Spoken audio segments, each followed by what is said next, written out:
collegiate wrestling is a lot more serious. Like it's not like you're training from like November to like February or it's hardcore. March or whatever. It's all year round. Right. You know, talking to like guys now, like I talked to this guy, I think he wrestled for Ohio State or Iowa, one of those like D1 top schools, and like everyone in the wrestling team was like a state champ or a runner-up or like third place and stuff. And like, you know, these guys like started when they're like 5 years old, especially like from the Midwest. Like you're going against these farm boys.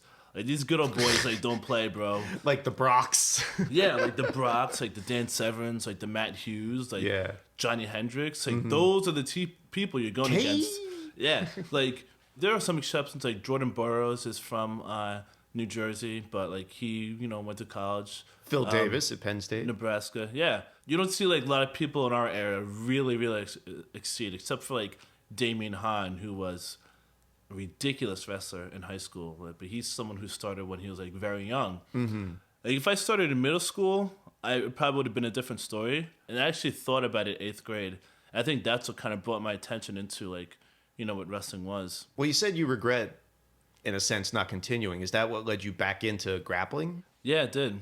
It did. Once I started working out in college and like started like building some muscle and like building a lot of strength, part of me was like, man, like what if like I was like this size like during wrestling? Because in wrestling the story was like I was always out muscled. Like these guys were way stronger than me, especially like 160 and 171. Because I was like a stick. I was like same size I am now, like 6 foot, but like freshman year I was like 135 pounds. And by senior year, I think I was up to like 160, but I have to weigh in at 160 and maybe wrestle 171. I did go out like on a winning note, the JV like district championships, like which was really cool.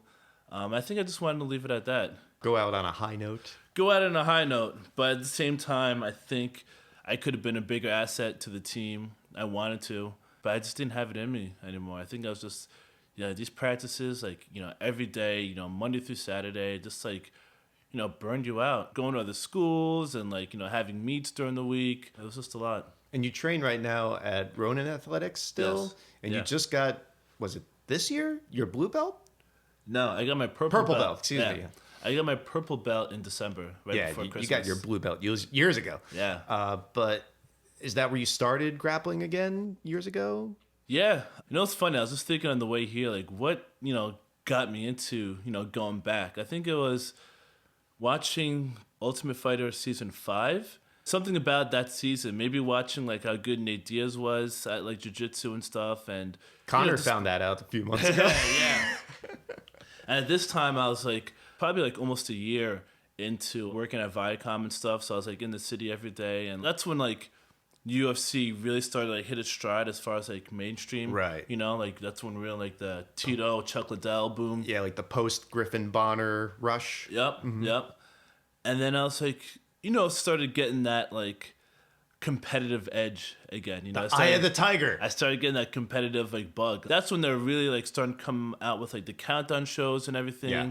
And I was like, man, I kind of want to like train again, you know, because I thought with like my wrestling background, it could really help me out. Well, we've seen in MMA that if you have a wrestling base, and I've grappled with a few people who have wrestled too, and they grind on you, and that is so hard to overcome. I didn't realize until people tell me, like, as a wrestler, you have a really good base. Yeah. So it's hard for people to sweep you, like, it's hard for people to get to you, and you really kind of incorporate it, like, into your, like, sweeps and everything, and worst comes to worst, it's like, pick at the guy's ankle and, like, take him down and, you know, grind him from there. Yeah, because, like, I'm good with submissions, but if you can't even get this guy off your chest, I can't even lock it on. Yeah.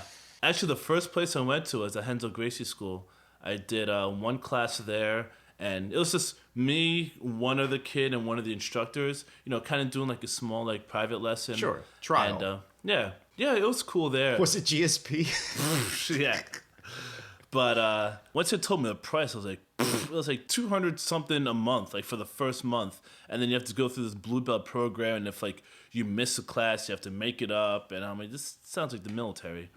So then, you know, through a Google search, I found Ronin. I remember rolling like the first day there. I didn't know what I was doing, but like one of the guys I rolled with, he was like, man, like you have like a good base. Having the feeling of like wrestling with someone again, like live wrestling. The physicality. Yeah, I was like, oh man, this is great. And then I went to kickboxing at that same school a few days later, signed up, and then that was it. Well, what was it, a couple years ago now already? You had neck surgery. Yeah, it was almost 3 years ago. I trained for 6 months, pretty much, right? Then I decided to go to New York Film Academy, right? Just to like kind of like learn more about like filmmaking. So at that time, I still wanted to be in production, so I thought that'd really help my story. Sharpen your skills. Sharpen my skills into the digital world. So I had to stop training, but before that, I did my first Grappler's Quest.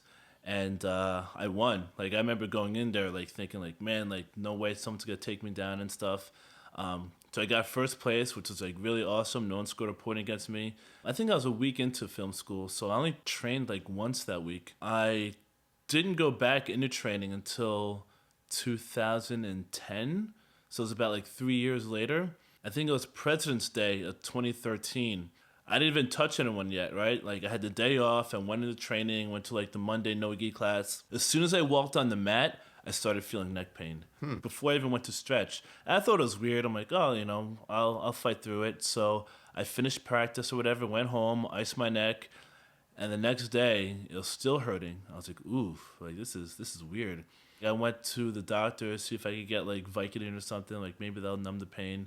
She gave me scripts, and I was still feeling the pain, and that's when I knew like something was like seriously wrong. And then I started going to like chiropractors, and literally it was like I felt like a science experiment because I was like they were sending me this for an X-ray and this person for like a chiropractor. And once it took X-rays, it was pretty scary because I was 30, and after the X-rays, 2 separate doctors who have no correlation with each other told me that I like had the neck of like a 60-year-old man.